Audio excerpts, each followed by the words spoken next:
loyiha tuzishdan tashqari qurilishga ruxsatlarni ham olib beramiz. Buni o'ziga yarasha vaqt talab qiladigan joylari bor. Kichkina uchastkalarda bir masala, katta loyihalarda boshqa vaqt talab qiladi.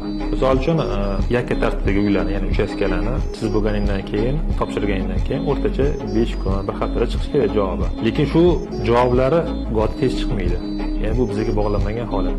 Yagona dastga topshiramiz, o'sha qaysi rayon bo'lsa, o'sha rayonning arxitektori ko'rib, xatolari yo'q bo'lsa, ijobiy xulosasini berish kerak. Bu o'rtacha bir hafta. Shu go'da 10 kun, 15 kun, 20 kunga cho'zilib ketadi. Albatta, bunaqa cho'zilgandan keyin biz o'tirmaymiz, xabar olamiz. Nega cho'zilyapti, xabar olamiz. Shunaqa holatlar ham bo'ladi. Endi kattaroq, misol uchun omborxonalar, sklad, ofis, ko'p qavatli binolar, turar joy majmualarida bu holat yanada kattaroq bo'ladi. Misol uchun eskizni tayyorlab topshirgandan keyin bular ham 2 haftada ko'radigan bo'lsa, go'da 1 oy, 1,5 oyga cho'zilib ketgan holatlar ham bo'lgan.